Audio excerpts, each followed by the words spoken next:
Have you ever heard of smallpox? Have you ever had chickenpox? Both of these viruses belong to the genus Orthopox virus. The topic of my speech today is to inform all of us here a little bit more about the monkeypox virus. I can guarantee you that you've never heard of the monkeypox virus. That's because it's an emerging virus.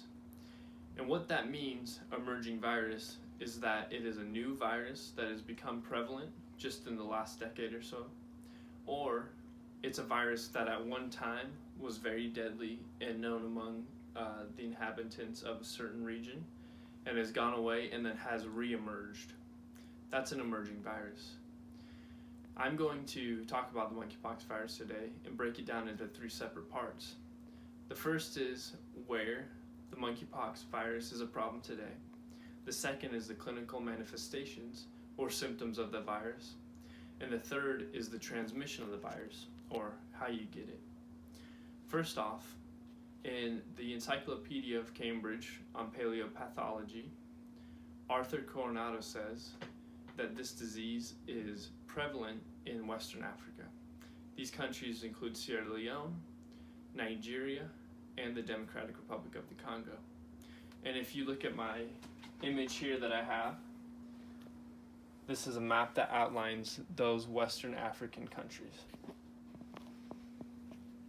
Now, we know where the virus is and we know where it's a problem. Now we need to talk about the clinical manifestations. Clinical manifestations just means symptoms. And according to the CDC's website on monkeypox virus, under the monkeypox virus symptoms tab, we see that first off, you get a rash, and then this rash lasts 2 to 4 weeks. And if you remember from when you had chickenpox, it's something very similar, but 10 times worse. And if we go to this image here, we can see what that rash looks like. We see that the monkeypox virus causes the emergence of boil-like protrusions on the skin. That's not something you want to have. After 4 weeks of having this rash, death is very common. Lastly, I would like to talk about the transmission of the monkeypox virus. Y.J. Houghton, in his paper, The Outbreak of Monkeypox Virus in Western Africa, talks to us about the transmission. He says that what happens is Africans in these countries, they live right next to the jungle. They get some of their food from farming, but the other part of the food, they get it through hunting.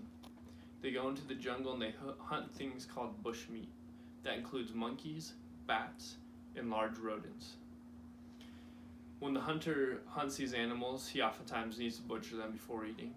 And when the blood of those animals that are infected with the monkeypox comes into contact with abrasions or cuts on your skin or on the hunter's skin, it can infect you with the monkeypox virus. From there, the hunter can infect the people in his little town or population. In 2003, there was a scare of monkeypox virus in the Midwestern states, in Michigan, Wisconsin, and Indiana. This virus had been brought across from Africa to the US and it had infected prairie dogs. This virus left some fatalities. In conclusion, if we know where the virus is, if we know the clinical manifestations and symptoms, and we know how it's transmitted, we all can be a little bit more informed and aware of how to avoid the emergence of this virus. Thank you.